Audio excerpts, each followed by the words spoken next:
बिहार की आवाज के साथ मैं चंदन कुमार, पुण्य गंगा सदा निराबलान की शांत पुलिन की धरती कुसुम बरहंडा में हम हैं। और यहाँ भूषण राज पब्लिक स्कूल में मारने वाला से ज़्यादा बचाने वाला का अधिकार है जैसे मूल मंत्र को संयोजित करने वाले भगवान बुद्ध की बुद्ध पूर्णिमा के शुभ अवसर पर हमारे आदरणीय के द्वारा जो है बुद्ध जयंती मनाया गया।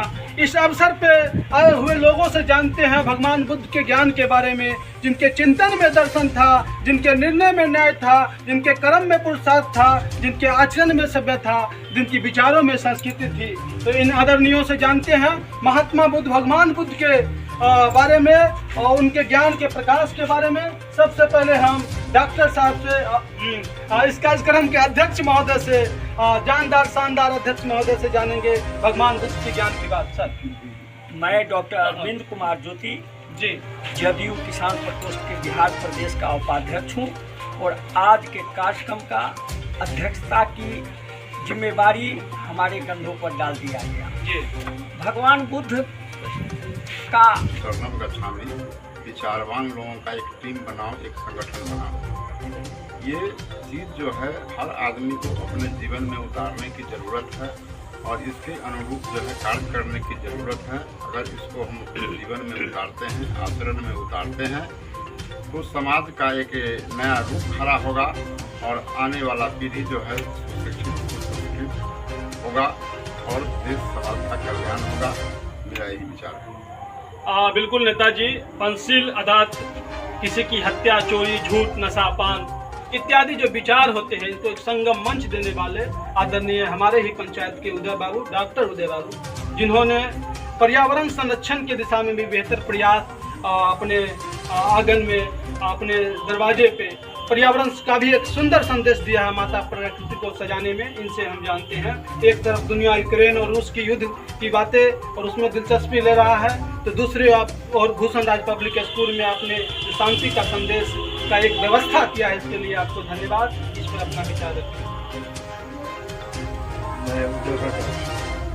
मैं उदय प्रकाश बोलिए।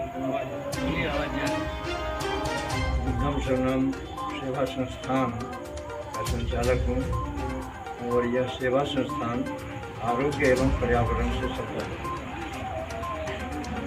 यह प्रेरणा मुझे भगवान बुद्ध से ही मिली, जिन्होंने पूछने पर यह कहा था, एक क्वेश्चन मुझसे पूछा गया था कि आप ईश्वर की बात नहीं बोलते हैं, आत्मा परमात्मा की बात नहीं बोलते हैं, तो फिर क्या विशेषता आपके रखते हैं?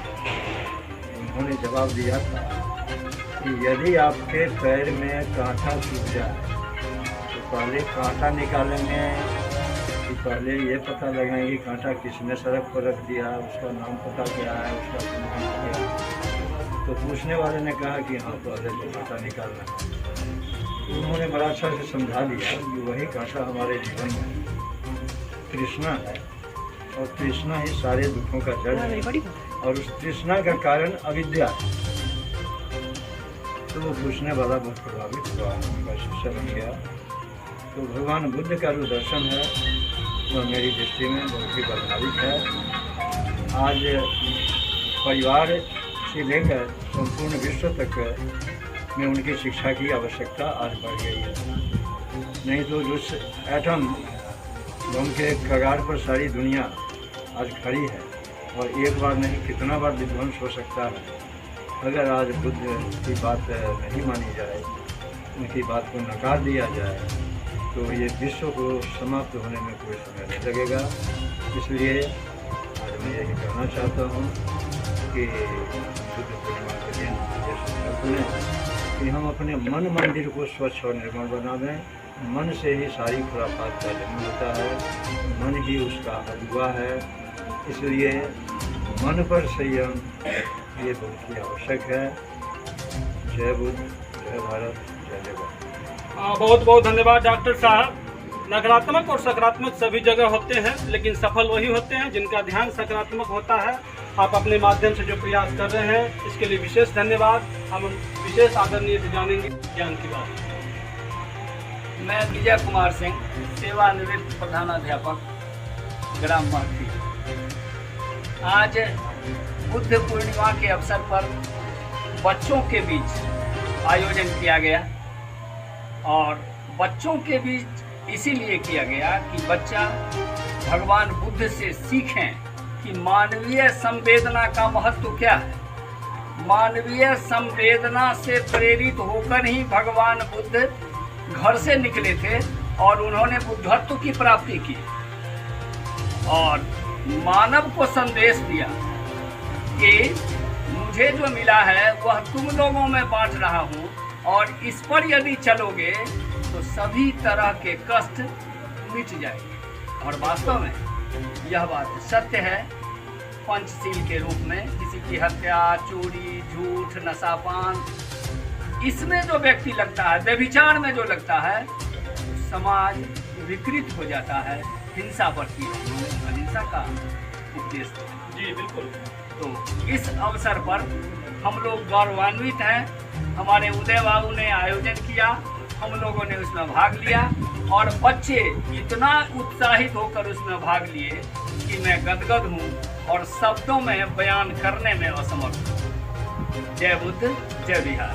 आप विद्वान, आप महाविद्वान लोगों ने गोरे पन्ने पे जो लिखने का काम किया, वो गोरा पन्ना सदैव आपके ज्ञान से संबंधित होते रहे। और अब हम स्नेह से भरे पूरे और संचालन की जिम्मेवारी इस अध्यक्षीय संबोधन के बाद जो संचालन की बात होती है वो हमारे आदरणीय शिक्षक और हमारे पंचायत के मिथिलेश बाबू जो काफ़ी स्नेह देते रहते हैं, इन्हें विशेष धन्यवाद जानते हैं। बहुत बहुत धन्यवाद चंदन जी, जो आप हम लोगों की आवाज़ को सुन करके और पूरे बिहार वासियों को पूरे संसार में फैलाने के लिए आप धन्यवाद के पात्र हैं। महात्मा बुद्ध ने नालंदा विश्वविद्यालय की स्थापना करके ज्ञान की ज्योति जगा करके पूरे संसार में एशिया की रोशनी के नाम से विख्यात है। मैं उनके विचार और दर्शन से बहुत प्रभावित हूँ। मैं मानता हूँ कि अगर इस प्रकार की शिक्षा दे करके जिसमें चोरी नहीं करने का हो, पाप नहीं करने का हो, बेहतर मार्ग हो, सच्चाई पर चल करके हम अच्छाई को प्राप्त कर सकते हैं और इसी में हम प्रायः लगे रहते हैं। विद्यालय से लेकर के बाहर तक हमें जहाँ भी शिक्षा जगत में एक क्रांति करने का मौका मिलता है हम वहाँ पहुँचते हैं, चाहे हमें बुलाया जाए या नहीं बुलाया जाए। हम खुद भी इसके लिए प्रेरित रहते हैं। मैंने बच्चों में नैतिकता को भरने के लिए अपने एक पुस्तक भी लिखा हूँ जिसका नाम है समर्पण। समर्पण इसी बिंदु पर है कि हमको किसी प्रकार की बुराई नहीं करनी है, हमको अच्छाई को अपना करके पूरी जिंदगी में अच्छा करते हुए पूरे विश्व में विख्यात होना है, जिससे कि हम बहुत प्रसिद्धि को प्राप्त कर सकते हैं। और शिक्षा ही एक ऐसा मार्ग है जिसको अपना करके हम सारे देश नहीं पूरे विश्व में ख्याति को प्राप्त कर सकते हैं।